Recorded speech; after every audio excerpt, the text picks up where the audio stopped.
8 है, SC Verma question number 8।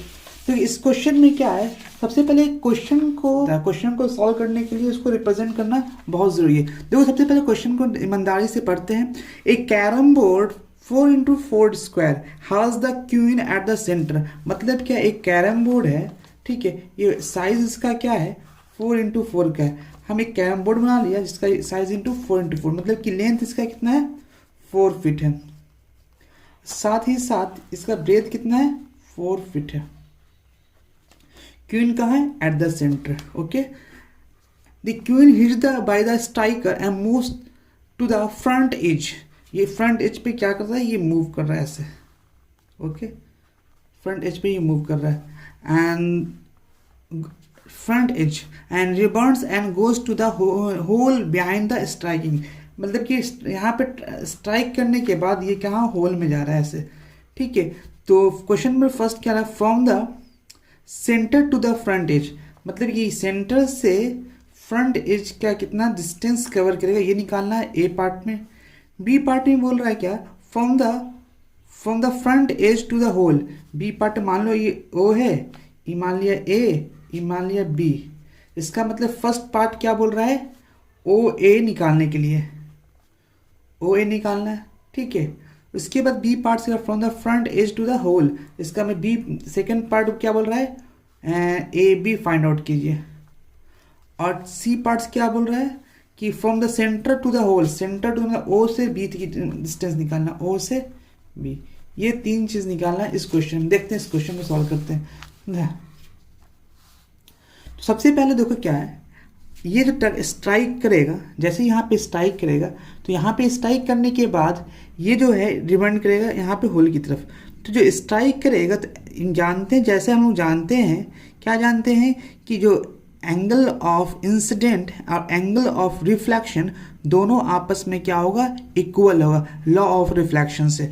तो मुझे पता चल गया कि आई बराबर क्या होगा, आर होगा, ठीक है। ओके, तो हम क्या करते हैं, इस कर देते हैं। डिवाइड करने का रीज़न क्या है, मुझे यहाँ की डिस्टेंस फाइंड आउट करना है। तो यहाँ से यहाँ तक डिस्टेंस निकालने के लिए मुझे मानना पड़ेगा ये क्या है, एक्स डिस्टेंस है। ये क्या माना है, एक्स डिस्टेंस। ये क्या है, एक्स डिस्टेंस माना है। इसका मतलब ये है कि यहाँ से यहाँ तक की जो डिस्टेंस होगा वो क्या होगा, 2 होगा। तो यहाँ से यहाँ तक डिस्टेंस क्या होगा, 2 माइनस एक्स होगा, ठीक है, 2 माइनस एक्स। और ये यहाँ से यहाँ तक जो डिस्टेंस होगा वो गिवन होगा, टोटल 4 है, इसका ये हाफ है, इसका मतलब ये क्या होगा, 2 फीट होगा।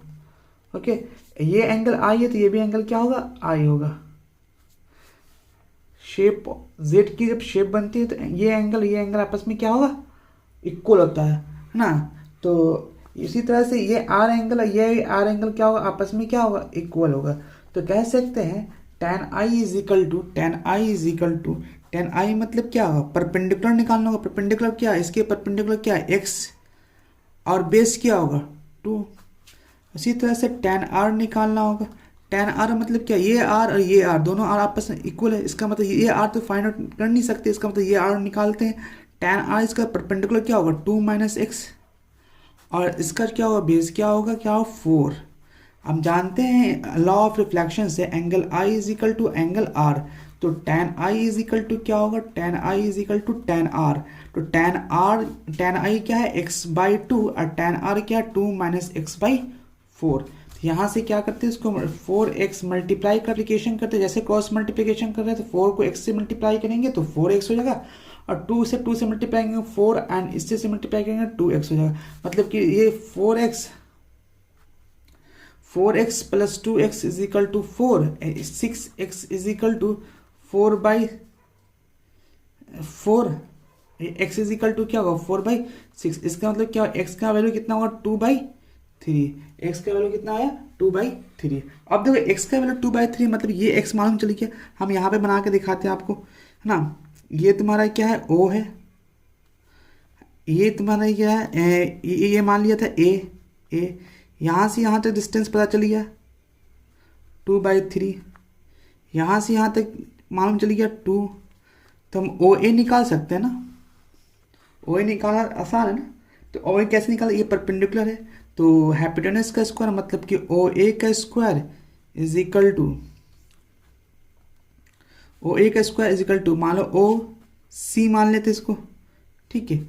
ओ सी का स्क्वायर प्लस सी ए का स्क्वायर, तो यहाँ से ओ सी निकल जाएगा, ओ सी के वैल्यू 2 का स्क्वायर अब प्लस 2/3 का होल स्क्वायर, तो इस क्या हो जाएगा 4 + 4/9, इसका मतलब क्या 40/9, इसका मतलब क्या होगा ओ ए का स्क्वायर क्या होगा 40/9, इसलिए ओ ए इज इक्वल टू क्या होगा एंड स्क्वायर रूट ऑफ 40/3।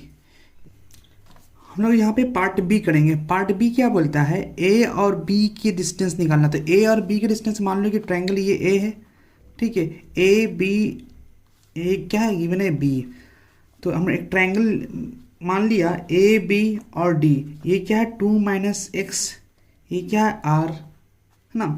तो निकालना क्या है, ए और बी के बीच के डिस्टेंस निकालना है, ये क्या है 4, तो ए बी का जो स्क्वायर होगा वो क्या होगा ए डी के स्क्वायर प्लस बी डी के स्क्वायर के बराबर होगा। तो ए डी का जो स्क्वायर होगा इसका मतलब क्या 2 - x, x का जो वैल्यू निकला है, x का जो वैल्यू यहाँ पे निकला है यहाँ पे 2/3 है, यहाँ पे x का वैल्यू क्या पुट कर देंगे 2/3 का होल स्क्वायर। अब बी डी इसका मतलब क्या 4 का स्क्वायर, इसका मतलब 6 - 2, इसका मतलब 4/3 का होल स्क्वायर प्लस 16/9 प्लस 16, यानी क्या होगा 16 + 144/9, इसका मतलब क्या है ए बी, यहाँ से ए बी का स्क्वायर निकल गया, इसलिए A B is equal to क्या होगा 144 + 16, इट बिकम्स 160/9 का स्क्वायर रूट। 160 का मतलब क्या हुआ एंड 4 × √10/3, इसका मतलब कि ए बी जो होगा 4 √10/3 होगा। ये ए और बी की दूरी है, मतलब ये ए बी की दूरी क्या होगा 4 √10/3। मुझे निकालना है क्या, ये सेकेंड पार्ट हो गया ए बी। थर्ड पॉइंट क्या है, यहाँ की दूरी, मतलब क्या ओ और बी की दूरी क्या होगी। ओ और बी की दूरी निकालना काफ़ी आसान है, ये क्या है 2 है, ये क्या होगा 2 है, तो 2 का स्क्वायर प्लस 2 का square is equal to O B का स्क्वायर।